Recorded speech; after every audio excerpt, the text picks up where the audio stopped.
അതിലൊരു 24 മുദ്രകൾ പറയുന്നുണ്ട്. നമ്മുടെ അക്ഷരങ്ങളെ പോലെയാണ്. ആ മുദ്രകൾ ചേർത്ത് വെച്ചല്ല പക്ഷേ വാചകം ഉണ്ടാക്കണേ, മുദ്രകളുടെ ചലനത്തിന്റെ വ്യത്യാസമുണ്ട്. ആദ്യമൊക്കെ ചിന്തിച്ചിട്ടുണ്ട് ചെറിയ കുട്ടിയായിരുന്നപ്പോൾ ഏതെങ്കിലും ഒരു കാലത്ത് പുരുഷവേഷം കെട്ടാനുള്ളൊരു അവസരം ഉണ്ടാവണേ.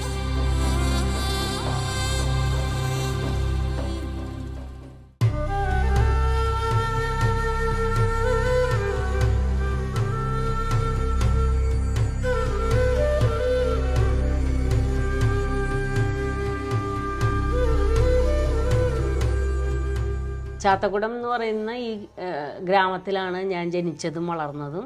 ഈ നാട്ടിലെ കുട്ടിയായിട്ട് ഇവിടുത്തെ കൂട്ടുകാരോടൊത്ത് സ്കൂളിൽ പോവുകയും അങ്ങനെ ഒരു അന്തരീക്ഷത്തിലാണ് ഇവിടെ ജനിച്ചു വളർന്നത്. വളരെ വളരെ അറ്റത്ത് വന്ന ഒരു, അതായത് ഒട്ടും വാഹന സൗകര്യം പോലും ഇല്ലാത്ത ഒരു ചെറിയ ഗ്രാമമാണ് ഇത് അന്നായിരുന്നത് കൂടുതലും.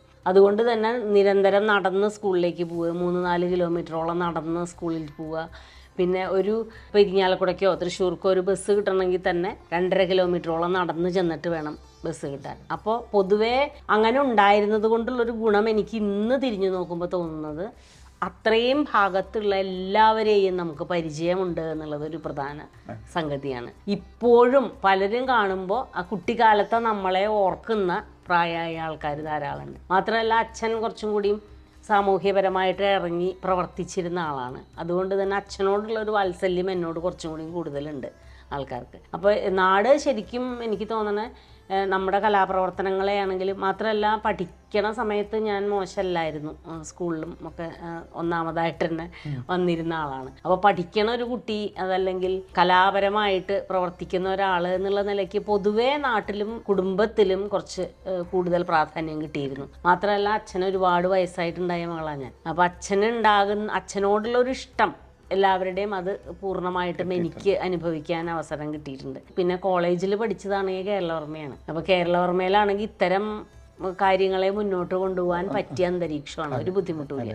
എല്ലാവിധ സഹായങ്ങളും ചെയ്തു തരുന്ന അധ്യാപകരും സഹപാഠികളും ഒക്കെയാണ്. എൻ്റെ ഒപ്പം പഠിച്ച കേരളവർമ്മയിലുള്ള കൂട്ടുകാരൊക്കെ ഇപ്പോഴും നല്ല അടുപ്പമാണ്. അത് പ്രത്യേകിച്ച് കലാപരമായിട്ടുള്ള കാര്യങ്ങളാണ് അവർ കൂടുതൽ സംസാരിക്കുകയും ചെയ്യാറ് എന്നോട്. അപ്പോൾ ആ ഒരു സന്തോഷം തീർച്ചയായിട്ടും ഇത്തരം ഗ്രാമപ്രദേശങ്ങളിൽ ജീവിച്ചതുകൊണ്ട് ഉണ്ടായിട്ടുണ്ട് എന്നുള്ളതൊരു പ്രധാന പൂരങ്ങളും ഇതൊക്കെ കാണാനും.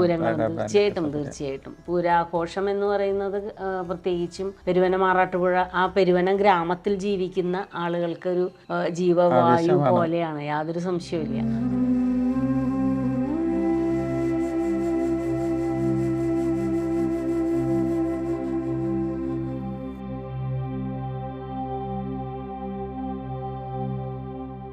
ടീച്ചറെ, ഞാൻ ആദ്യമായിട്ടാണ് ഒരു മിഴാവ് കളരി കാണാൻ പോകുന്നത്. ഇത് ടീച്ചറുടെ അച്ഛൻ്റെ പേരിലുള്ള അച്ഛൻ്റെ ഓർമ്മയ്ക്ക് വേണ്ടിയിട്ട് നമ്മൾ ചെയ്തതാണ്. പിന്നെ ഞാൻ പ്രാക്ടീസ് ചെയ്യുന്ന സ്ഥലമാണ് പ്രധാനമായിട്ട് കൃഷ്ണൻ നമ്പ്യാർ, ചാത്തക്കുടം കൃഷ്ണൻ നമ്പ്യാർ മിഴാവ് കളരി എന്നാണ് ഇതിൻ്റെ പേര്. അതെ. എത്ര കുട്ടികൾ ഇവിടെ പഠിക്കുന്നുണ്ട്? 10ഓളം കുട്ടികൾ ഇപ്പം ഉണ്ട്. എല്ലാ ദിവസവും ഇല്ല, എനിക്കുള്ള മുടക്കുള്ള ദിവസങ്ങളിൽ മാത്രം പ്രധാനമായിട്ട് ചെയ്യാൻ. അത് ഇവിടെ പരിസരത്ത് തന്നെയുള്ള കുട്ടികളും കുറച്ചകലെ നിന്നുള്ള കുട്ടികളൊക്കെ വരുന്നുണ്ട്. അങ്ങനെയുണ്ട്. ഇവിടെ എല്ലാ മാസവും പ്രോഗ്രാം നടക്കാറുണ്ട്. ഓ, അത് പുറത്തുള്ളവരുടെ പ്രോഗ്രാമാണോ? അല്ല, നമ്മുടെ തന്നെ കുട്ടികൾക്ക് രംഗപരിശീലനവും. പിന്നെ ആരെങ്കിലും പ്രത്യേകമായിട്ട് കാണാൻ വന്നിട്ടുണ്ടെങ്കിൽ അവർ അറേഞ്ച് ചെയ്യുമല്ലോ വേണമെന്ന് പറഞ്ഞിട്ട്, അപ്പോൾ നമ്മൾ ചെയ്യാറുണ്ട്. അപ്പോൾ ഈ കാണികളൊക്കെ ഇവിടെ ഇങ്ങനെ നിലത്തിരിക്കാം, അല്ലെങ്കിൽ കുറച്ച് മുകളിൽ സൈഡിൽ ഇരിക്കാനുള്ള. എത്ര വർഷം ഇപ്പോൾ പഠിക്കുന്നുണ്ട് കുട്ടികൾ? ഇപ്പോൾ തുടർച്ചയായിട്ട് 15 വർഷമായ കുട്ടികളുണ്ട്, 10 വർഷമായവരുണ്ട്, തുടക്കക്കാരുണ്ട്. നമ്മൾ ഈ നൃത്തത്തിലൊക്കെ ഉള്ളതുപോലെ ഇതിനൊരു അരങ്ങേറ്റം പുറത്ത് അങ്ങനെ ഒരു ഉണ്ട്. അരങ്ങേറ്റം വളരെ പ്രധാനമാണ് ഇതിൽ. പക്ഷേ നൃത്തം പോലെയല്ല, ഒരു 2 വർഷത്തോളം പഠിച്ചു കഴിഞ്ഞിട്ട് അരങ്ങേറ്റത്തിന് പറ്റുള്ളൂ. അതൊരു കഥാഭാഗത്തിൻ്റെ പുറപ്പാട് എന്ന് പറയും. ആ പുറപ്പാട്, നങ്ങിയാർകൂത്തിൻ്റെ പുറപ്പാടാണ് ഇവർ അരങ്ങേറ്റമായിട്ട് ചെയ്യുക.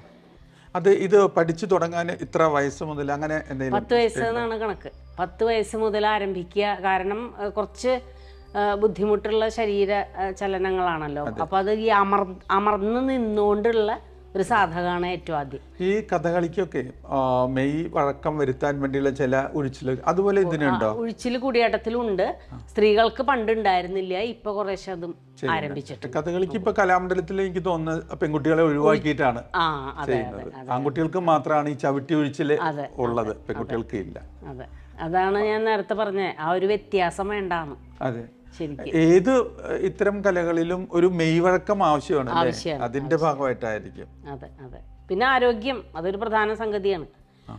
പിടിച്ച് നിർത്തണ ആരോഗ്യം വേണം, സ്റ്റാമിന എന്ന് പറയുന്ന സംഭവം. അത് അതിന് ഏറ്റവും നല്ല സംഭവം. മേളക്കാർക്കും അങ്ങനെ തന്നെയല്ലേ? നമ്മളിപ്പോ ഒരു മേളക്ക 3-3.5 മണിക്കൂർ നിന്ന് വെയിലത്ത് നിന്ന് കൊട്ടുന്ന കാണുമ്പോൾ അത്ഭുതം തോന്നിയിട്ടുണ്ട്. അതെ അതെ.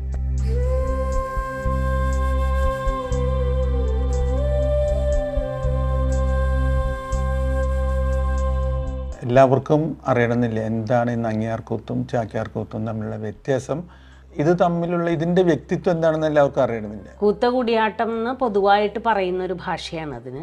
കൂത്തും കൂടിയാട്ടവും 2 രൂപങ്ങളായിട്ട് തന്നെയാണ് നിലനിൽക്കുന്നത്. കൂടിയാട്ടം എന്ന് പറഞ്ഞാൽ അറിയാലോ, സംസ്കൃത നാടകാഭിനയമാണ്. സംസ്കൃത നാടകാഭിനയത്തിൻ്റെ കേരളീയ രംഗപാഠമാണ് എന്ന് ഇപ്പോൾ നമുക്ക് പറയേണ്ടി വരും കൂടിയാട്ടത്തിന്.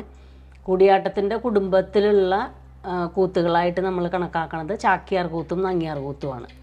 അത് പുരുഷ കഥാപാത്രങ്ങളെ പുരുഷന്മാരും സ്ത്രീ കഥാപാത്രങ്ങളെ സ്ത്രീകൾ അവതരിപ്പിക്കുക എന്നുള്ളതാണല്ലോ കൂടിയാട്ടത്തിൻ്റെ രീതി. അതിൽ പുരുഷൻ ഒറ്റയ്ക്ക് അവതരിപ്പിക്കുന്നത് ചാക്യാർ കൂത്തും സ്ത്രീ ഒറ്റയ്ക്ക് അവതരിപ്പിക്കുന്ന രൂപമാണ് നങ്ങ്യാർ കൂത്തും. ചുരുക്കി പറഞ്ഞ കൂത്ത് എന്ന് പറഞ്ഞാൽ ഏകാഭിനയമാണെന്നും കൂടിയാട്ടം കൂടിച്ചേർന്ന് അഭിനയിക്കുന്നതാണ് എന്നും എടുക്കേണ്ടി വരും. വേഗം മനസ്സിലാവണവർക്ക് മനസ്സിലാവാൻ അതാവും പറയാൻ എളുപ്പം. 2 കൂത്തിലും കഥ പറയുകയാണ്.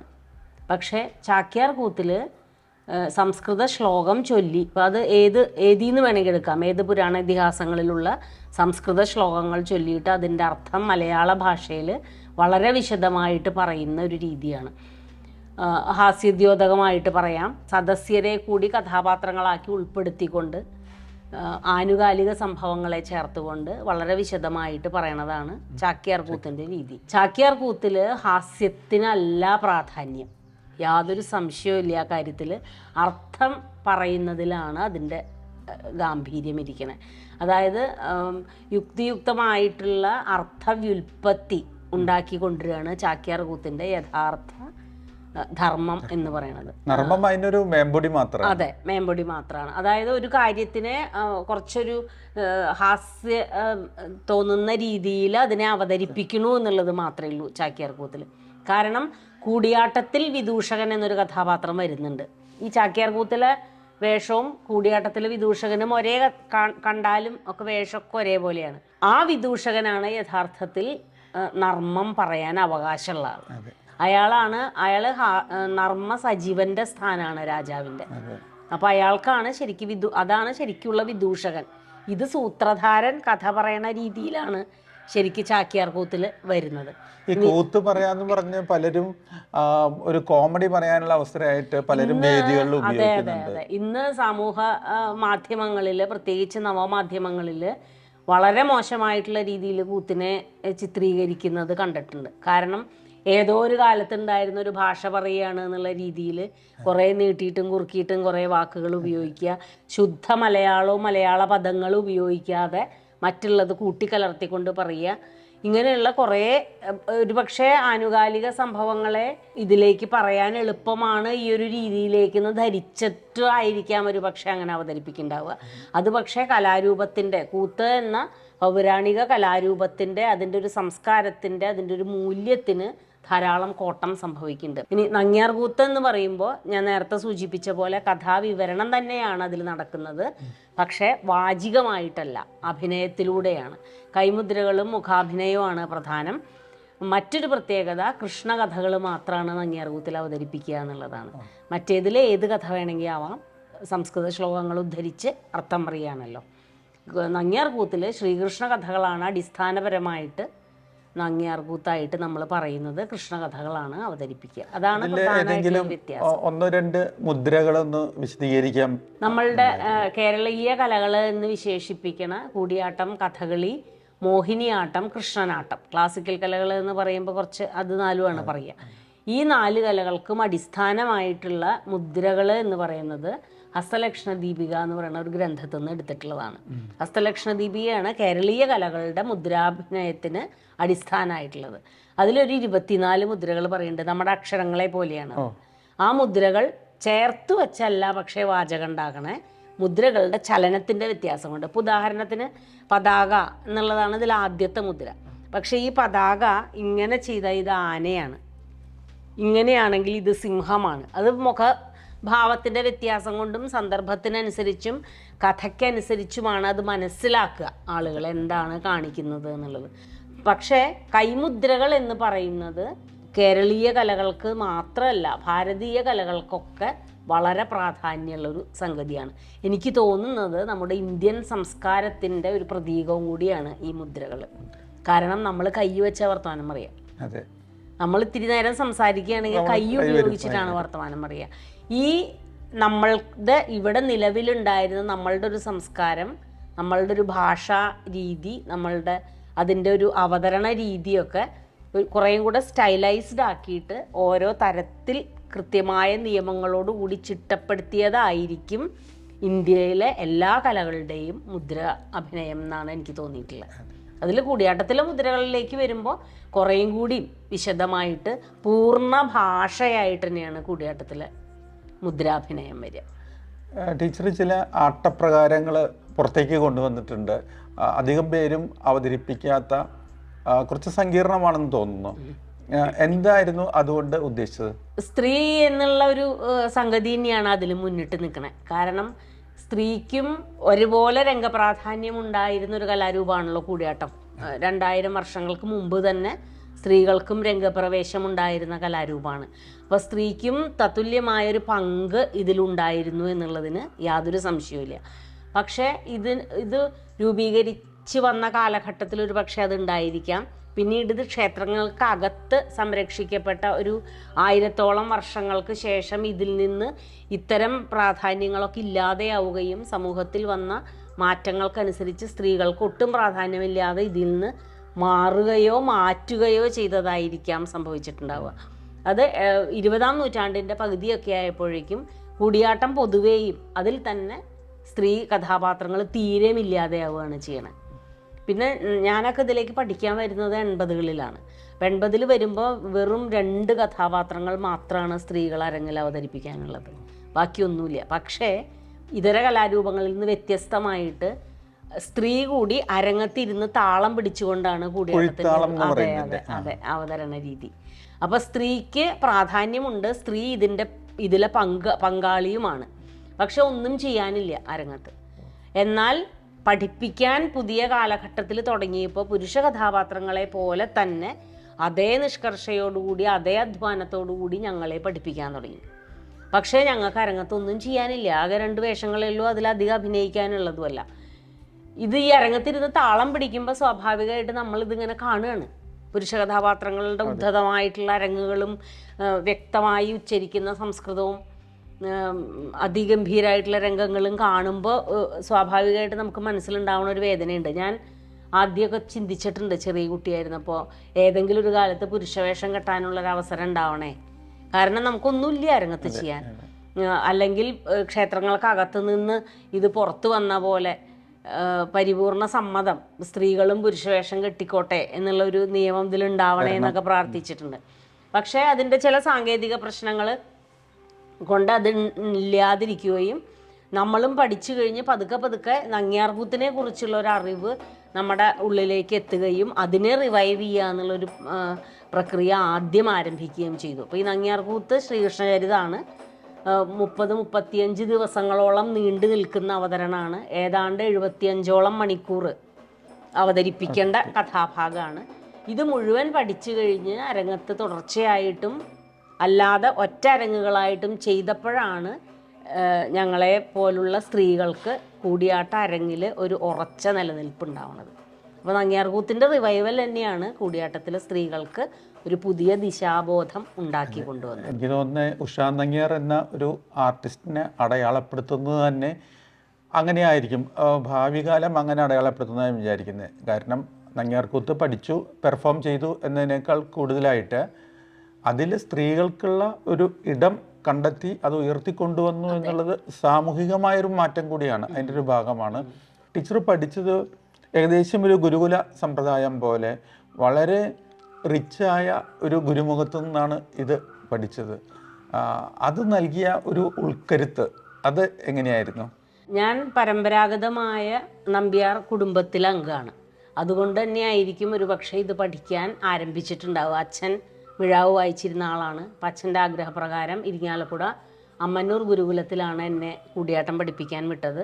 അതിപ്രഗത്ഭനായിരുന്ന പത്മഭൂഷൺ അമ്മന്നൂർ മാധവ ചാക്യാരാശാനാണ് എൻ്റെ ഗുരുനാഥൻ. അദ്ദേഹത്തിൻ്റെ തന്നെ മരുമകനായിട്ടുള്ള അമ്മന്നൂർ കുട്ടൻ ചാക്യാരാശാനാണ് ആദ്യകാലത്ത് 2-3 വർഷത്തോളം അദ്ദേഹമാണ് പഠിപ്പിച്ചത്.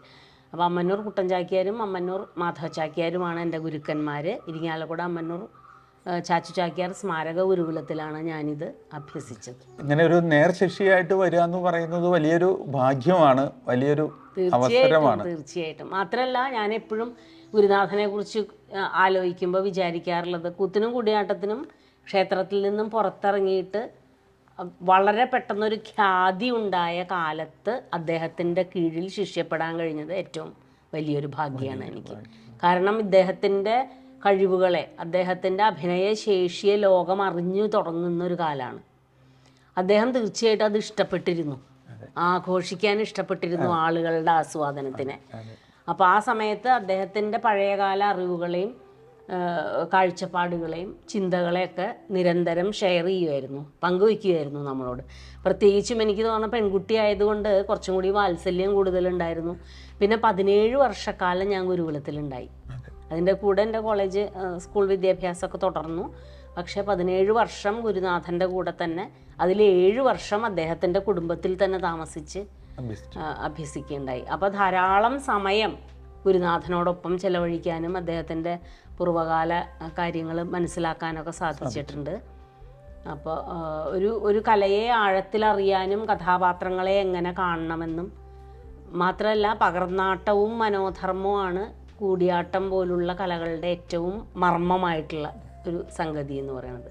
അപ്പോൾ ഈ പകർന്നാട്ടം നടത്തുമ്പോഴുള്ള പ്രത്യേകതകൾ എന്തൊക്കെയാണ്, അതെങ്ങനെ വേണം, ഇങ്ങനെയുള്ള പലതരത്തിലുള്ള കാര്യങ്ങളും ഗുരുനാഥൻ്റെ സംസാരങ്ങളിൽ നിന്നും അദ്ദേഹത്തിൻ്റെ അരങ്ങുകൾ കാണലിൽ നിന്നും അധ്യാപനത്തിൽ നിന്നൊക്കെ നമുക്ക് കിട്ടിയിട്ടുണ്ട്. ഈ ഗ്രാമത്തിൽ എനിക്ക് തോന്നുന്നത് ഇത്തരം ഒരു കലാരൂപം അഭ്യസിക്കുന്നവർ വളരെ കുറവാണ്. ഉഷ എന്നൊരു പെൺകുട്ടി പിന്നീട് ഉഷാ നങ്ങിയാരായി വന്നു, ഇങ്ങനെ പെർഫോം ചെയ്യുന്നു എന്നറിയുമ്പോൾ ഈ ബന്ധുക്കളും നാട്ടുകാരും കൂട്ടുകാരും ആയിട്ടുള്ളവർ എങ്ങനെയാണ് അവരൊക്കെ പ്രതികരിച്ചത്? കുടുംബത്തിൻ്റെ പരിപൂർണ പിന്തുണ ഉണ്ടായിരുന്നു. കാരണം കുടുംബത്തിലുള്ളവർ, ഞങ്ങളുടെ മുത്തശ്ശിമാരൊക്കെ പണ്ട് കാലത്ത് ഇത് അടിയന്തരമായിട്ട് ക്ഷേത്രങ്ങളിൽ ചെയ്തു പോയിരുന്ന ആൾക്കാരാണ്. അപ്പോൾ അതുകൊണ്ടൊരു എതിർപ്പൊന്നും ഉണ്ടായിരുന്നില്ല. പക്ഷേ എന്നോടൊപ്പം ഇത് പഠിക്കാനുണ്ടായിരുന്ന ബാക്കി 10 പേരും മറ്റു തൊഴിലുകൾ തേടി പോവുകയാണ് ചെയ്തത്. ഞാൻ മാത്രമാണ് ഇതിൽ നിലനിന്ന് പോയത്. ഒരു പക്ഷേ എല്ലാവർക്കും ഒരേ പ്രൊഫഷൻ പറ്റില്ല, അതൊരു പ്രത്യേകത ഉണ്ടാവാം. ഇത് പഠിക്കാനുള്ള ഒരു കായികവും മാനസികവുമായിട്ടുള്ളൊരു ബുദ്ധിമുട്ടുണ്ട്. ഇതിൽ നിലനിന്ന് പോകാനുള്ള ഒരു സാമ്പത്തിക പ്രശ്നമൊക്കെ ഉണ്ടാവാം കാരണം. പക്ഷേ എനിക്ക് തോന്നുന്നു പഠിച്ച് കുറച്ച് കാലത്തിന് ശേഷമാണ് ഇതിൻ്റെ ഒരു ഫലം നമ്മൾ അനുഭവിക്കാൻ തുടങ്ങിയത് എന്നുണ്ടെങ്കിലും, പിന്നീട് നാട്ടിലാണെങ്കിലും കുടുംബത്തിലാണെങ്കിലും ബന്ധുക്കളുടെ ഇടയിലാണെങ്കിലും നല്ലൊരു സ്വീകാര്യതയാണ് എനിക്ക് കിട്ടിയിട്ടുള്ളത്, നല്ല പ്രോത്സാഹനമാണ്. ഒരു പക്ഷേ ഈ ഗ്രാമപ്രദേശമായതുകൊണ്ട് എല്ലാവരും കാണാൻ വരണ ഒരു സ്വഭാവം പക്ഷെ ഇന്നില്ല കേട്ടോ. അത് കുറച്ചും കൂടിയും ടൗൺ പോലെയുള്ള സ്ഥലത്താണ് അത്. ഈ ഒരു സ്ഥലത്ത് നടക്കുന്ന പരിപാടികൾ ദിവസവും വൈകിട്ട് പോയി കാണുക എന്നുള്ളൊരു സംസ്കാരം എനിക്ക് തോന്നുന്നത് അവിടെയാണ് കൂടുതൽ ഉള്ളത്. ഇപ്പോൾ ഇവിടെ അത് കുറവാണ്. എങ്കിലും വളരെ നിഷ്കളങ്കമായിട്ട് ഇവർ സ്വീകരിക്കുകയും നമ്മളുടെ വിജയങ്ങളെ ശരിക്ക് സന്തോഷമായിട്ട് ആഘോഷിക്കുകയും ചെയ്യുന്ന ആൾക്കാരാണ് ഗ്രാമത്തിലുള്ള ആളുകൾ. ഇതിനു വേണ്ടിയിട്ട് പലരെയും വിളിച്ചപ്പോൾ, ക്ഷേത്രവുമായി ബന്ധപ്പെട്ടവരെ വിളിച്ചപ്പോൾ അവർ വളരെ സന്തോഷത്തോടു കൂടിയാണ്. അതെ അതെ, തീർച്ചയായിട്ടും എന്ന് പറഞ്ഞ്.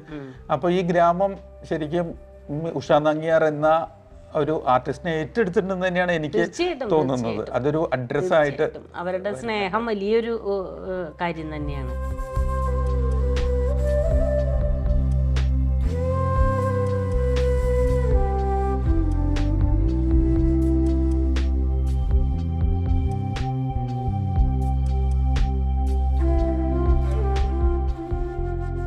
പെരുവന ആറാട്ടുപുഴ പൂരങ്ങളുടെ നെടുനായകനായിട്ട് ഉള്ള ആളാണ് ചാത്തക്കുടത്ത് ശാസ്താവ്.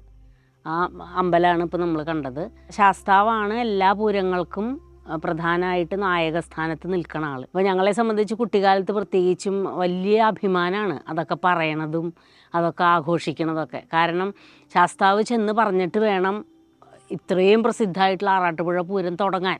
എന്നിട്ട് തിരിച്ചിവിടെ വന്നിട്ട് ശാസ്താവ് വീണ്ടും അങ്ങോട്ട് തന്നെ പൂരകാലത്ത് പോകണ ഒരു ചടങ്ങുണ്ട്. അതുപോലെ എപ്പോഴും ഉരകത്തമ്മയുടെ കൂടെ, ഉരകത്തമ്മ പുറത്തിറങ്ങണമെങ്കിൽ ചാത്തക്കുടം ശാസ്താവ് ഒപ്പം വേണം. അതുപോലെ വൈകുണ്ഠ ദർശനം എന്ന് നമ്മൾ ഇപ്പോൾ ഗംഭീരമായിട്ട് ഘോഷിക്കണ കൂട്ടിയെഴുന്നള്ളിപ്പിനും ഒരു ഭാഗത്ത് നമ്മുടെ ശാസ്താവാണ് നിൽക്കണേ.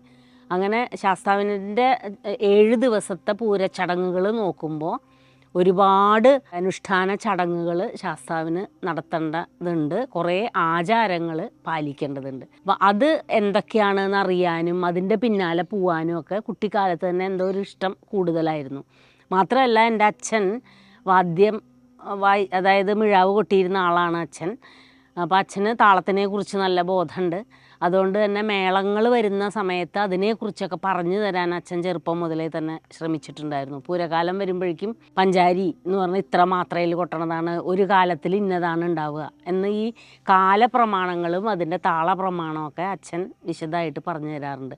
പാണ്ടി എന്ന് പറഞ്ഞാൽ ഇന്നതാണ്, ഇന്ന സ്ഥലങ്ങളിൽ ഇന്ന പൂരങ്ങൾക്ക് പാണ്ടിയാണ്, ഇന്നതിന് പഞ്ചാരിയാണ്. അപ്പോൾ അതുകൊണ്ട് തന്നെ പൂരക്കാലമായി കഴിഞ്ഞാൽ ഒന്നാമത് സ്കൂൾ അടച്ചു, കുട്ടികൾക്കൊക്കെ സന്തോഷമുള്ള സമയമാണ്, ഓടി നടക്കുന്ന കാലമാണ്.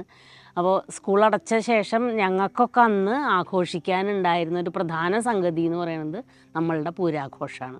7 ദിവസം നീണ്ടു നിൽക്കുന്ന ആ പൂരാഘോഷങ്ങളിൽ മുഴുവൻ സമയവും പങ്കെടുക്കാനായിട്ട് ഞങ്ങൾ ഓരോരുത്തരും മത്സരിക്കുമായിരുന്നു. അപ്പോഴും ഒരു സങ്കടം ഉണ്ടായിരുന്നത് പെൺകുട്ടികളാണ് എന്നുള്ളൊരു ഇതുകൊണ്ട് ഞങ്ങളെ എല്ലാ സ്ഥലത്തേക്കും പോവാൻ കുടുംബത്തിൽ നിന്ന് സമ്മതിച്ചിരുന്നില്ല. അപ്പോൾ അന്നൊക്കെ ഒരുപാട് ആഗ്രഹിച്ചിട്ടുണ്ട് ശാസ്താവിൻ്റെ പിന്നാലെ 7 ദിവസവും അദ്ദേഹം പോണ വഴിക്ക് മുഴുവൻ പോവാൻ. കാരണം 6-7 ആളുകൾ ശാസ്താവിൻ്റെ ആനയുടെ കൂടെ ഉണ്ടാവും, മേളക്കാരും വാര്യരും തുടങ്ങിയിട്ടുള്ള എല്ലാവരും കൂടെ ഉണ്ടാവും. അപ്പോൾ ശരിക്കും അതിൻ്റെ പിറകിലൂടെ പോയിട്ട് എനിക്ക് നല്ല ആഗ്രഹമുണ്ട് ഒരു പ്രാവശ്യമെങ്കിലും ശാസ്താവ് ഇവിടുന്ന് പുറപ്പെട്ട് ഈ 7 ദിവസത്തെ ചടങ്ങുകൾ കഴിഞ്ഞ് തിരിച്ചെത്തുന്ന വരെയുള്ള എല്ലാ സ്ഥലങ്ങളിലും ശാസ്താവിൻ്റെ കൂടെ നടന്നു പോകണമെന്ന് ഏറ്റവും വലിയൊരു ആഗ്രഹമാണ്. അത് കുറച്ചൊക്കെ ഇപ്പോൾ ചില ദിക്കുകളിലൊക്കെ പോവാറുണ്ട് കുറേ കൂടെ വലുതായതിന് ശേഷം. കുട്ടിക്കാലത്ത് വലിയ ആഗ്രഹമായിരുന്നു, കരച്ചിലൊക്കെ ഉണ്ടായിരുന്നു അതിന് പോകാൻ വേണ്ടിയിട്ട്. പ്രത്യേകിച്ചും പെരുവനം പൂരം, ആറാട്ടുപുഴ പൂരം, പിടിക്കപ്പറമ്പ് പൂരം എൻ്റെ കുട്ടിക്കാലത്ത് പക്ഷേ ആനയോട്ടം മാത്രമേ ഉണ്ടായിരുന്നുള്ളൂ. ആഘോഷമായിട്ട് പൂരം നിന്ന് പോയിട്ടുണ്ടായിരുന്നു. ഈ അടുത്ത കുറച്ച് കൊല്ലങ്ങൾക്ക് മുമ്പാണ് പിടിക്കപ്പറമ്പ് പൂരം വീണ്ടും ആരംഭിച്ചത്. അപ്പോൾ പിടിക്കപ്പറമ്പ് പൂരത്തിനും പ്രധാനിയായിട്ട് നിൽക്കുന്നത് ചാത്തക്കുടത്ത് ശാസ്താവാണ്. അതുകൊണ്ട് തന്നെ ചാത്തക്കുടം ശാസ്താവ് എന്ന് പറയുമ്പോൾ എന്തോ ഒരു കാരണവരുടെ സ്ഥാനത്ത്, പൂരം നയിക്കുന്ന ഒരു നായകൻ്റെ സ്ഥാനത്താണ് എന്നുള്ളത് കൊണ്ട് തന്നെ ഞങ്ങളുടെ ഉള്ളിൽ എന്തോ ഒരു അഹങ്കാരമോ അഭിമാനമോ എന്തോ ശാസ്താവിനെ കുറിച്ച് പറയുമ്പോൾ എപ്പോഴും ഉണ്ടായിരുന്നു. പിന്നെ ഞാൻ സൂചിപ്പിച്ചുവല്ലോ, അച്ഛൻ ഇതിനോട് വലിയ താല്പര്യമുള്ള ആളായിരുന്നത് കൊണ്ട് അച്ഛനാണ് ഈ 3 ചാത്തക്കുടം ശാസ്താവിൻ്റെ പൂരം ചാത്തക്കുടത്തും ആറാട്ടുപുഴയും പെരുമനത്തുമാണുള്ളത്. ഈ 3 പൂരത്തിനും മേളക്കാർക്ക് വെള്ളം കൊടുത്തിരുന്ന, ദാഹജലം കൊടുത്തിരുന്നത് അച്ഛനാണ്. അതുകൊണ്ട് തന്നെ ഉത്സാഹമാണ് രാവിലെ മുതൽ. അത് ഇന്നത്തെ പോലെ കുപ്പിവെള്ളമൊന്നുമല്ല കൊടുക്കുക, അവിടെ തന്നെ ഉണ്ടാക്കുകയാണ്. വലിയ അടുപ്പ് കൂട്ടിയിട്ട് ഈ ആയുർവേദത്തിൻ്റെ സാധനങ്ങളൊക്കെ ഇട്ട് ഔഷധമായിട്ടുള്ള ചുക്കുവെള്ളം പോലത്തെ സംഗതിയാണ് ഉണ്ടാക്കിയിരുന്നത്. അപ്പോൾ അത് രാവിലെ മുതൽ തുടങ്ങണമല്ലോ, ഇത്രയും ആൾക്കാർക്കുള്ള വെള്ളം തിളപ്പിച്ച് ആറിയിട്ട് വേണം കൊടുക്കാൻ. അപ്പോൾ രാവിലെ തന്നെ അതിനുള്ള ഉത്സാഹം, എല്ലാവരും അവിടെ പോയി നോക്കി നിൽക്കുക. അതിൻ്റെ ഇവിടെ അടുത്തൊരു വീട്ടിൽ തന്നെയാണ് അത് ചെയ്തിരുന്നത്. അതുപോലെ ആറാട്ടുപുഴ സ്ഥലത്താവുമ്പോൾ മിക്കവാറും പാനകം പോലെയുള്ള സാധനങ്ങളാണ് അവിടെ ഉണ്ടാക്കാൻ എളുപ്പം എന്നുള്ളതുകൊണ്ട് അത് ചില സമയത്ത് സംഭാരം കൊടുക്കുക. അപ്പോൾ ഇതിൻ്റെയൊക്കെ ഉത്സാഹങ്ങൾ അതാത് ദിവസവും ആ കാലത്തൊക്കെ നമ്മൾ ധാരാളം കണ്ടിട്ടുണ്ട്. അപ്പോൾ ഇതിനൊന്നും പോകാൻ പറ്റാത്തതിനുള്ളൊരു വിഷമം നല്ലോണം പെൺകുട്ടികളായതുകൊണ്ട് ഞങ്ങൾക്കൊക്കെ ഉണ്ടായിരുന്നു. ഇന്ന് പക്ഷേ കാലം മാറി, ഇന്ന് എല്ലാവർക്കും പോകാനുള്ളൊരു അവസ്ഥയുണ്ട്. പൂരത്തിനാണെങ്കിലും അല്ലെങ്കിൽ ഉത്സവങ്ങൾക്കാണെങ്കിലും സംഘം ചേർന്നും ഒറ്റയ്ക്കും പെൺകുട്ടികളൊക്കെ ധാരാളം യാത്ര ചെയ്തു തുടങ്ങി, സ്ത്രീകൾ ധാരാളമായിട്ട് പോയി തുടങ്ങി. അത് സാമൂഹികമായിട്ടുള്ള മാറ്റത്തിനനുസരിച്ച് സ്വാഭാവികമായിട്ട് വന്നിട്ടുള്ള ചില പരിണാമങ്ങളാണ്. പ്രത്യേകിച്ചും ഇപ്പോൾ ഞങ്ങളുടെ ഒന്നും കുട്ടിക്കാലത്ത് ഒറ്റയ്ക്ക് ഹോട്ടലിൽ പോയി ഭക്ഷണം കഴിക്കുക ഉണ്ടായിരുന്നില്ല. ഇന്നിപ്പോൾ ഒരു മടിയില്ലല്ലോ, നമുക്ക് വിശന്നാൽ പോവുക, കഴിക്കുക, പോരുക, അത്രയേ ഉള്ളൂ. ഇപ്പോൾ സ്ത്രീകളായതുകൊണ്ട് ഇന്നിപ്പോൾ ഹോട്ടലിൽ പോകാൻ പാടില്ല, അല്ലെങ്കിൽ സിനിമയ്ക്ക് ഒറ്റയ്ക്ക് പോകാൻ പാടില്ല, പൂരം പോലുള്ള നാട്ടുത്സവങ്ങൾക്ക് ഒറ്റയ്ക്ക് പോകാൻ പാടില്ല, അങ്ങനെയൊന്നുമില്ല. എല്ലാത്തിനും പോവാം. വലിയൊരു മുന്നേറ്റം തന്നെയാണത്. എനിക്ക് തോന്നുന്നത് എല്ലാ രംഗങ്ങളിലും സ്ത്രീകൾക്കുണ്ടായ ഒരു മുന്നേറ്റത്തിൻ്റെ ഭാഗം തന്നെയാണ് സൊസൈറ്റിയിൽ ഉണ്ടായിട്ടുള്ള ഇത്തരം കാര്യങ്ങൾ. പിന്നെ അതുകൊണ്ട് ഒരു ഗുണം അല്ലെങ്കിൽ അതിൻ്റെ ഒരു പ്രത്യേകത, അതുപോലെ തന്നെ ഗുണം പോലെ തന്നെ ദോഷങ്ങളും ഉണ്ട് പലതും അതിൽ. കാരണം വെറുതെ ഒരു ആഘോഷത്തിനായിട്ട് എടുക്കുന്നത് ഒരു പ്രധാന പ്രശ്നമാണ്. മറ്റൊന്ന്, പുരുഷൻ്റെ പോലെ തന്നെ എനിക്കും പോകണം എന്നുള്ള വെറുതെ ഒരു ആവശ്യമില്ലാത്തൊരു സ്വാതന്ത്ര്യം ഉണ്ടാക്കൽ ഒരു ദോഷമാണ് അതിൽ ശരിക്കും പറഞ്ഞാൽ. ശരിക്ക് സമൂഹം ഇപ്പോഴും പുരുഷന് തരുന്ന ആ ഒരു സ്വാതന്ത്ര്യവും അവകാശവും ബഹുമാനവും സ്ത്രീക്ക് തരുന്നുണ്ടോ എന്നുള്ളത് ചോദ്യം ചെയ്യപ്പെടേണ്ട ഒരു സംഗതി തന്നെയാണ്. പണ്ട് കാലത്ത് കുട്ടികളായിരിക്കുമ്പോൾ ഞങ്ങൾ പൂരത്തിൻ്റെ അമ്പലനടയിൽ നിന്ന് മേളം മുറുകണ സമയത്ത് എല്ലാവരും കൈ വീശി കാണിക്കുമ്പോൾ വല്ലാണ്ട് ആഗ്രഹിച്ചിട്ടുണ്ട് അങ്ങനെ കൈ ഉയർത്തിയിട്ടൊന്ന് അതിനൊപ്പം താളം പിടിക്കാനായിട്ട്. എന്നിട്ട് അവിടെ ഒരു ഇല്ലത്തെ പറമ്പിലാണ് ഞങ്ങൾ നിന്ന് പൂരം കണ്ടിരുന്നത്. ആ ഇരുട്ടിലേക്ക് ഞങ്ങൾ ഇറങ്ങി നിന്നിട്ട് അവിടെ നിന്ന് കൈ വീശിയിരുന്നത് നല്ല ഓർമ്മയുണ്ട് എനിക്കിപ്പോഴും. പക്ഷെ അതിൽ നിന്നൊക്കെ ഇപ്പം മാറി. ഇപ്പോൾ പരസ്യമായിട്ട് ഇവരുടെ ഇടയിൽ പോയി നിന്നിട്ട് കൈ വീശിയാലും ഒരു കുഴപ്പമില്ലാത്തൊരു കാലമായി. പക്ഷെ അങ്ങനൊരു സ്വാതന്ത്ര്യമല്ല ശരിക്കും സ്ത്രീക്ക് ഉണ്ടാവേണ്ടതെന്ന് എനിക്ക് പലപ്പോഴും തോന്നിയിട്ടുണ്ട്. ഇറങ്ങി നിൽക്കുക അല്ലെങ്കിൽ കൈ വീശി കാണിക്കുക, അത് ആസ്വദിക്കണു എന്ന്, അത് വെറുതെ കാഴ്ചയ്ക്ക് മാത്രമായി അല്ലാതെ അതിൻ്റെ മൂല്യം അറിഞ്ഞുകൊണ്ട് ഒരു സ്ത്രീക്ക് സമൂഹം നൽകേണ്ട അവകാശമായിട്ടും അല്ലെങ്കിൽ അവർക്ക് നൽകുന്ന ഒരു ബഹുമാനമായിട്ടും അവരെ അംഗീകരിക്കുന്നതായിട്ടും ചെയ്യണം എന്നുള്ളത് എനിക്ക് എപ്പോഴും തോന്നിയിട്ടുണ്ട് ഇത്തരം കാര്യങ്ങൾ. അല്ലാതെ വെറുതെ ഒരു പൂരപ്പറമ്പിൽ പോയി നിന്ന് മറ്റുള്ളവരുടെ കൂടെ, ആണുങ്ങളുടെ കൂടെ പോയി നിൽക്കാനുള്ള ഒരു സ്വാതന്ത്ര്യം ഉണ്ടായി എന്ന് പറയണതിന് യാതൊരു അർത്ഥമില്ല. അവർക്ക് കിട്ടേണ്ട ബഹുമാനവും അംഗീകാരം, അതാണ് ഏറ്റവും പ്രധാനം. യാതൊരു സംശയവുമില്ല, സ്ത്രീയും പുരുഷനും ഒരേ മനുഷ്യർ തന്നെയാണെങ്കിലും രണ്ട് തരത്തിലാണ് രണ്ടുപേരുടെയും. ഫിസിക്കലി രണ്ടുപേര് വ്യത്യാസം, ജീവിതത്തിൻ്റെ ഒരു രീതികൾ, വൈകാരിക ചിന്തകൾ അല്ലെങ്കിൽ കാഴ്ചപ്പാടുകളൊക്കെ വ്യത്യാസമുണ്ട് രണ്ടുപേരുടെയും. അപ്പോൾ രണ്ടായി നിന്നുകൊണ്ട് തന്നെ ഒന്നായിട്ട് പോണ ഒരവസ്ഥ ഉണ്ടാവണം എന്ന് തന്നെയാണ് എനിക്കിപ്പോഴും തോന്നിയിട്ടുള്ളത്. രണ്ടായിട്ട് തന്നെ നിന്നോട്ടെ, അതിനെന്താ, ഒരു മുകളിൽ താഴെ എന്നുള്ളൊരു വ്യത്യാസം ഇല്ലാതെ ഒരേ രീതിയിൽ മനുഷ്യരായി കണ്ട് ഒരേപോലെ അംഗീകാരങ്ങളും ബഹുമാനവും കിട്ടുന്ന രീതിയിൽ ലോകം തന്നെ സജ്ജമാവേണ്ടതുണ്ട് എന്ന് പലപ്പോഴും എനിക്ക് തോന്നിയിട്ടുണ്ട്.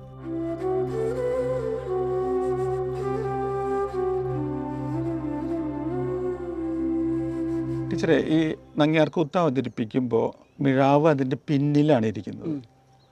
അത്ഭുതം തോന്നുന്ന ഒരു കാര്യം, അതിനനുസരിച്ച് എങ്ങനെയാണ് പെർഫോം ചെയ്യുന്നത്, എക്സ്പ്രസ് ചെയ്യുന്നത് എന്ന് കാണാതെ തന്നെയാണ് മിഴാവ് വായിക്കുന്നത്.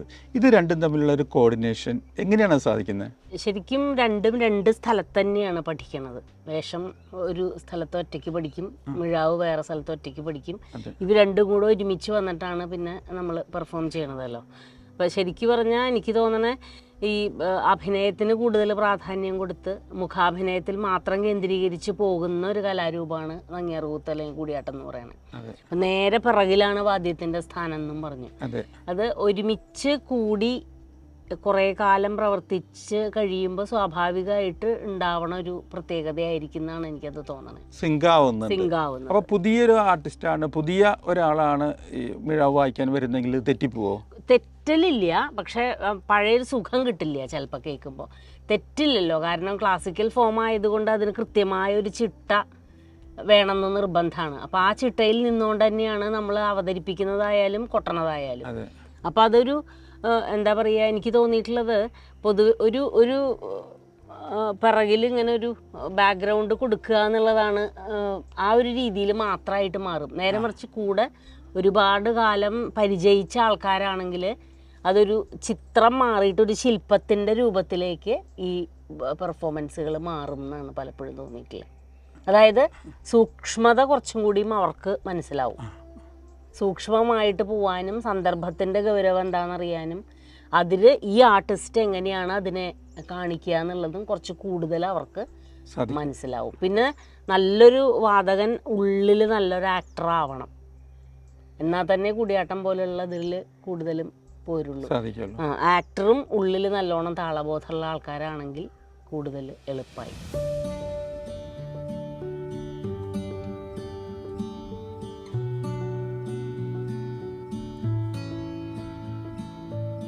ആദ്യമായിട്ട് വടക്കുനാഥനിലാണ് പരിപാടി കണ്ടിട്ടുള്ളത്.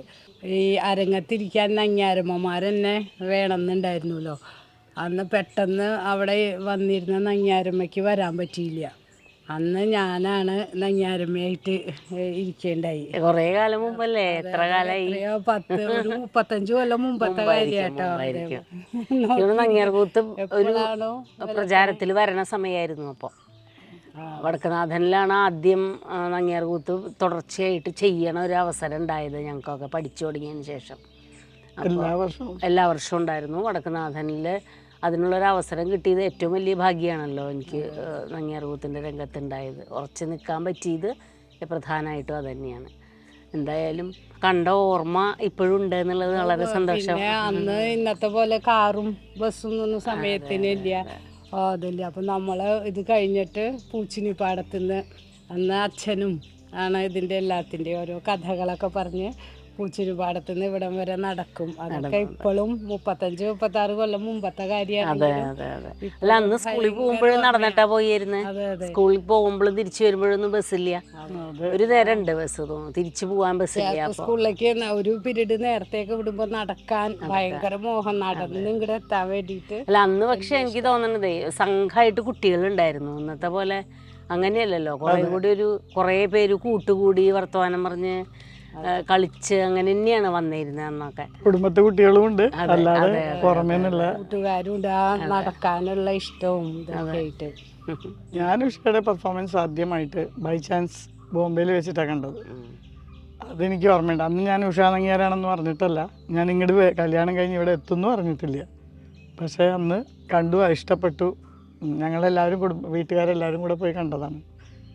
അതെനിക്ക് ഓർമ്മയുണ്ട്. പിന്നെ ഇവിടെ വന്നപ്പോൾ ഒരിക്കൽ ഉഷയുടെ കയ്യിൽ ആ ഫോട്ടോ ഉണ്ടായിരുന്നു, അതിൽ ഞാൻ ഇരിക്കുന്നുണ്ട് ഓഡിയൻസിൽ. 90s മുതൽക്ക് വരുന്നുണ്ട്, ബോംബെയിലൊക്കെ വരാറുണ്ട്.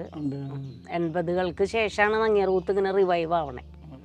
അപ്പോൾ അത് കഴിഞ്ഞൊരു 90 ആയപ്പോഴത്തേക്കും ധാരാളമായിട്ട് അരങ്ങുകൾ ഉണ്ടായി തുടങ്ങി. ഒറ്റ അരങ്ങുകളായിട്ട് ഇഷ്ടംപോലെ ഉണ്ടായി തുടങ്ങി. അപ്പോൾ ബോംബെയിൽ കേളിയുടെ ആഭിമുഖ്യത്തിൽ ഒരു 2-3 ടൂറ് ഞങ്ങൾ ഉണ്ടായിട്ടുണ്ട്. പല സ്ഥലങ്ങളിലും ഇങ്ങനെ നങ്ങ്യാർകൂത്തിൻ്റെ ഒറ്റ ഭാഗങ്ങളായിട്ട് ചെയ്തുകൊണ്ട് വലിയൊരു ടൂറ്. എനിക്ക് അതിൽ ആദ്യത്തേനായിരിക്കും ചിലപ്പോൾ കണ്ടിട്ടുണ്ടാവുക. കാണാനുള്ള അവസരം ഇവിടെ കുറവല്ലേ, അതാണ്. നമ്മുടെ നാട്ടിലിരുന്ന് കാണാനുള്ള ഒരു അവസരം കുറവാണ്.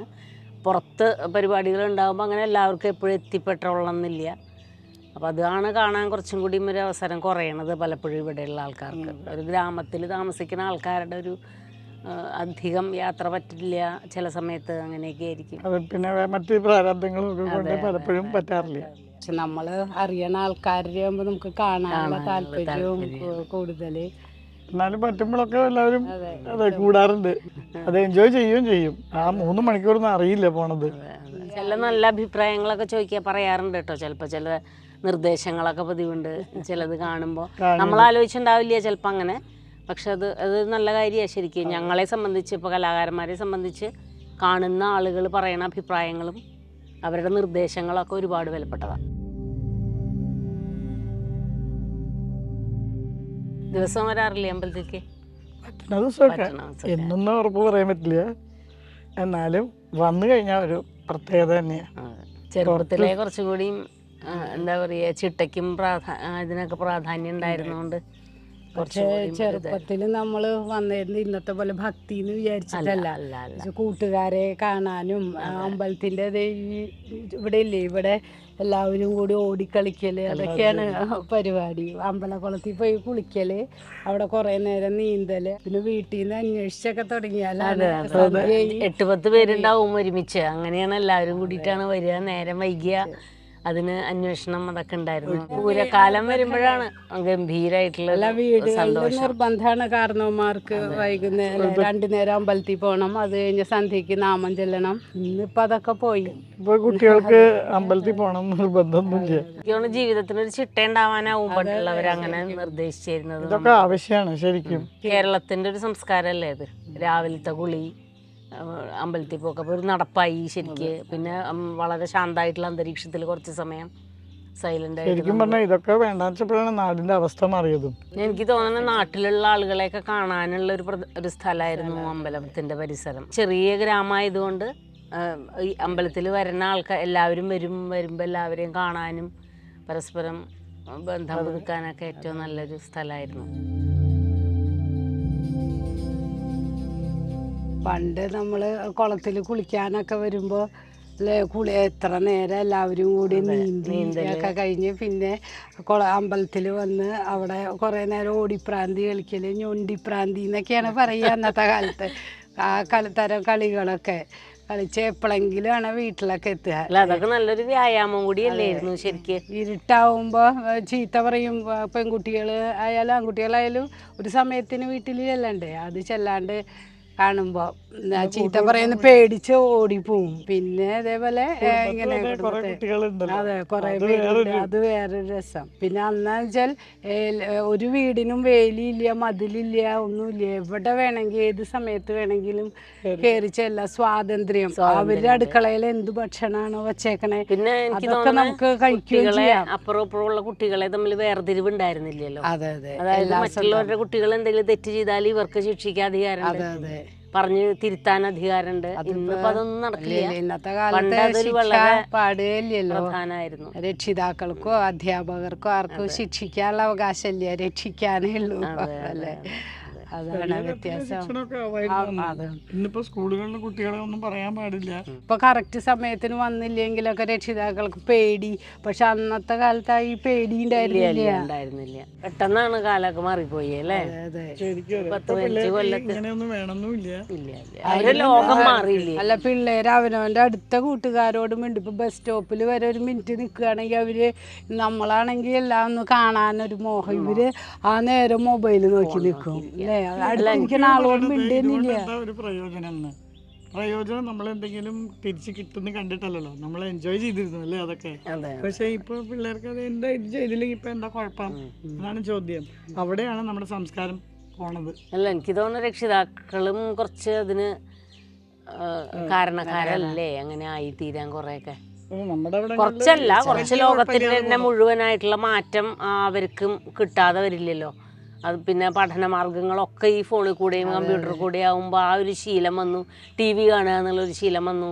സിനിമയ്ക്ക് ധാരാളമായിട്ട് പോവുക, അങ്ങനെയുള്ള കുറേ എൻ്റർടൈൻമെൻറ്റുകൾ വന്നപ്പോൾ സ്വാഭാവികമായിട്ട് കുട്ടികളുടെ രീതി തന്നെ മാറിപ്പോയി. അതെ, അവര് വീടിൻ്റെ ഉള്ളിലേക്ക് ചുരുങ്ങി. അതാണ് കലകളോടൊക്കെ ഉള്ള ഒരു ആഭിമുഖ്യം ശരിക്കും ഇങ്ങനെ, പ്രത്യേകിച്ച് ക്ലാസിക്കൽ കലകളോട് ഇരുന്ന് കാണുക എന്നുള്ളൊരു ക്ഷമയില്ല കുട്ടികൾക്ക്. അതാണ് പ്രധാനം. അതിനൊരു പ്രധാന കാരണം എനിക്ക് തോന്നുന്നത് ഈ പെട്ടെന്ന് മാറ്റി കൊണ്ടുപോകാൻ പറ്റുന്ന ഒരു സിസ്റ്റത്തിലല്ലേ അവർ ജീവിക്കണേ.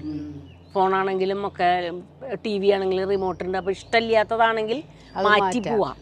അപ്പൊ പറഞ്ഞാൽ മറ്റുള്ളവരുടെ ജീവിതം കണ്ടാണ് ഇപ്പൊ ജീവിക്കണേ. വല്ലവനും ജീവിക്കണു ഫോണിൽ കൂടെ, അത് നമ്മൾ കണ്ട് ആസ്വദിക്കുക. നമ്മുടെ ജീവിതം അവിടെ കിടക്കണേള്ളൂ. ഇതൊക്കെ അറിഞ്ഞ് സന്തോഷിച്ചൊരു ആ ഒരു അവസ്ഥ ഇനി വരുമെന്നോ. പിന്നെ നമ്മള് പലതരമുള്ള ആൾക്കാരുടെ കൂടെ ചേർന്നാലേ നമുക്ക് നല്ലതും ചീത്തയും തിരിച്ചറിയുള്ളൂ. അതൊരു പ്രധാന സംഗതിയാണ്. കുട്ടികൾ കളിക്കാൻ പോണേല് വെച്ചിട്ട് ഏറ്റവും ഞാനൊക്കെ നിർബന്ധിച്ച്, കുട്ടികൾക്ക് ഇഷ്ടമില്ലല്ലോ, അപ്പൊ നിർബന്ധിച്ച് നടക്കല്, നിറച്ച് കുട്ടികൾ പോന്ന് പറഞ്ഞേക്കും. പക്ഷെ അവര് അത്രയ്ക്കൊന്നും പോകാറില്ല എന്നുള്ളത് വാസ്തവം. പക്ഷെ എന്നാലും അവർക്ക് നല്ലതും ചീത്തയും കൂടി ചേരുമ്പോഴാണ് എനിക്ക് തോന്നുന്നത് ഷെയർ ചെയ്യാനുള്ളൊരു ഇതും പഠിക്കുള്ളൂ. പങ്കുവെച്ച് ശീലിക്കാനും പിന്നെ മറ്റൊരാൾ കൂടി തൻ്റെ സഹജീവിയായിട്ട് ഇവിടെ ഉണ്ട് എന്നുള്ളൊരു തിരിച്ചറിവ് തീർച്ചയായിട്ടും അങ്ങനെ വരും. ഇപ്പം നമ്മുടെ കുടുംബത്തിലാണെങ്കിലും അവർ ചെയ്യുന്ന സ്ഥലം മുഴുവൻ അവരുടെ സാമ്രാജ്യമായിട്ടാണ് ഇപ്പോഴേ.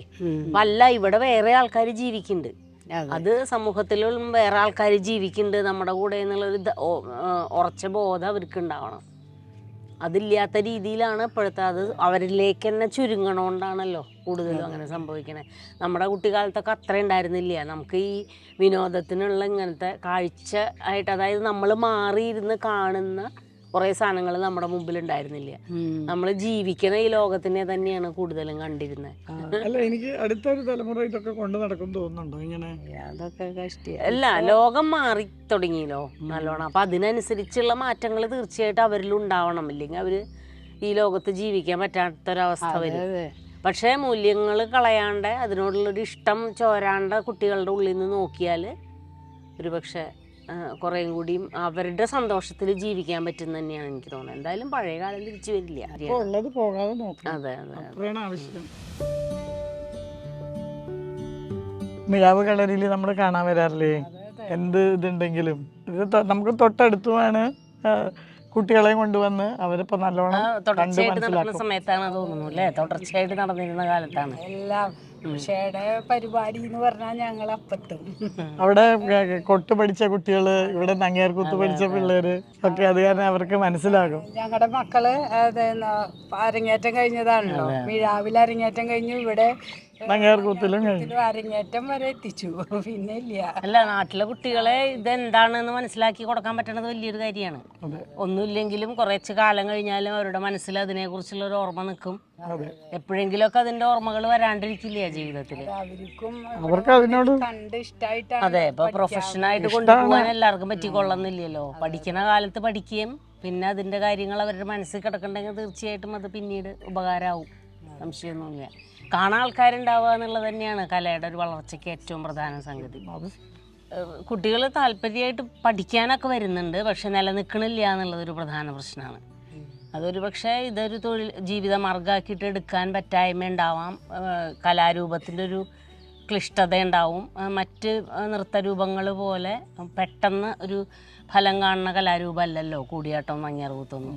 അപ്പോൾ അതിൻ്റെ ഒരു പ്രധാന പ്രശ്നം ഉണ്ടാവും. അതുകൊണ്ട് പക്ഷേ ഇത്തരം കലാരൂപങ്ങൾ കുട്ടികൾ ചെറുപ്പം മുതലേ മനസ്സിലാക്കി കഴിഞ്ഞാൽ ഒരു സംശയമില്ല, നമ്മളുടെ ഇവിടെ ഉണ്ടായിരുന്ന ഒരുപാട് ആചാരങ്ങളോ അല്ലെങ്കിൽ സംസ്കാരങ്ങൾ, നമ്മളുടെ കേരളീയ സംസ്കാരം പ്രത്യേകിച്ചും മനസ്സിലാക്കാനും പണ്ട് കാലത്ത് ഇവിടെ അനുഷ്ഠിച്ചിരുന്ന ഒരുപാട് കാര്യങ്ങൾ മനസ്സിലാക്കാൻ പറ്റും. പുരാണ കഥകളെക്കുറിച്ച് ഒരുപാട് അറിവുണ്ട്. പുരാണ കഥകൾ ശരിക്കും എനിക്ക് തോന്നണേ നമ്മളുടെ ജീവിതത്തിൻ്റെ യാത്രയ്ക്ക് വളരെ സഹായകമായിട്ടുള്ളൊരു സംഗതിയാണ്. പുരാണ കഥാപാത്രങ്ങളെക്കുറിച്ചുള്ള ചിന്തകളൊക്കെ തന്നെയാണ്. അത്തരം കാര്യങ്ങൾ കുട്ടികളുടെ ഉള്ളിൽ ചെറുപ്പം മുതലേ വരികയാണെങ്കിൽ ഒരു പക്ഷേ പുതിയ കാലത്തിൻ്റെ ചില ചീത്ത വശങ്ങളോട് നേരെ കുട്ടികൾക്ക് തിരിയാണ്ടിരിക്കാനുള്ള ചില സംഗതികൾ ഉണ്ടാവും എന്നുള്ളതൊരു തീർച്ചയാണ്. പിന്നെ ഒരു കാര്യം എനിക്ക് യുവതലമുറയുടെ തോന്നിയിട്ടുള്ളത്, വളരെ പതുക്കെയാണ് കൂടിയാട്ടത്തിൻ്റെ ഒരു സമയവ്യവസ്ഥ എന്ന് പറയുന്നത്. അരങ്ങിൽ വളരെ വിളംബകാലമാണ്, പതുക്കെയാണ് കൂടിയാട്ടം നങ്ങ്യാർകൂത്തൊക്കെ ചെയ്യാലോ, അറിയാലോ. പക്ഷെ അതിൻ്റെ നേരെ വിപരീതമാണ് ഇപ്പോഴത്തെ സമയവ്യവസ്ഥ ലോകത്തിൻ്റെ. എല്ലാം വേഗമാണ്, പക്ഷെ ഒന്നും ഒരു ഫലത്തിൽ എത്തുന്നുമില്ല. പരമാവധി വൈകുകയും ചെയ്യുന്നുണ്ട് എല്ലാം. അപ്പോൾ അത് ശരിക്കും ഇന്നത്തെ ഒരു തലമുറയ്ക്ക് ഒരു സമയത്തിൻ്റെ ഒരു വ്യാപ്തി എന്താണെന്നും സമയത്തിൻ്റെ ഒരു പ്രത്യേകത എന്താണെന്നും മനസ്സിലാക്കാൻ ഒരുപക്ഷെ ഇത്തരം കലാരൂപങ്ങൾ സഹായിക്കും എന്നാണ് എനിക്ക് തോന്നുന്നത്. ഈ സാവധാനമാകുമ്പോൾ ഉള്ളൊരു പ്രത്യേകത എന്താണെന്ന് വെച്ചാൽ കൂടുതൽ ആഴത്തിൽ അതിനെ കാണാനും വ്യക്തമായിട്ട് കാണാനും സാധിക്കും എന്നുള്ളതാണ് ഒരു പ്രധാന. നേരത്തെ സൂചിപ്പിച്ചില്ലേ, നമ്മൾ നടന്നു പോണ സമയത്ത് എല്ലാവരെയും കണ്ട് വർത്തമാനം പറഞ്ഞ് ലോകവും കണ്ട് കാര്യങ്ങളൊക്കെ കണ്ട് പോണു. നേരെ മറിച്ച് വണ്ടിയിൽ പോകുമ്പോൾ അത് പറ്റില്ല, അങ്ങനെ മറിഞ്ഞു പോണ കാഴ്ചകളായിട്ട് പോവുകയാണ്. അതേ സമയത്തിൻ്റെ ഒരു ബോധം തന്നെയാണ് ഇത്തരം ക്ലാസിക്കൽ കലകൾ അരങ്ങത്തുണ്ടാക്കുന്നത്. വളരെ സാവധാനമാണ്, ധൃതി പിടിച്ച് പഠിക്കാൻ പറ്റില്ല. സമാധാനമായിട്ട് വേണ്ട രീതിയിൽ വേണം. അതിനുള്ള ഇതില്ല ഇപ്പൊ കുട്ടികൾക്ക്. സമയമാണോ അതോ അല്ലേ? അല്ല, എനിക്ക് തോന്നുന്നു ക്ഷമയും സഹനശക്തിയും നല്ലോണം ഉണ്ടാവേണ്ടതാണ് ഇത്തരം കലാരൂപങ്ങൾ. പഠിക്കുന്നവർക്കും കാണുന്ന ആൾക്കാർക്കും രണ്ടും ശീലം ഉണ്ടാവേണ്ടതാണ്. അതിൻ്റെ കുറവ് ശരിക്കും ഇന്നത്തെ തലമുറയ്ക്ക് ഉണ്ട് താനും. കല പഠിക്കാത്തത് കൊണ്ടല്ല, ആ ഒരു ജീവിത രീതിയുടെ മാറ്റം വന്നതുകൊണ്ട് സംഭവിച്ചിട്ടുള്ളതാണ്.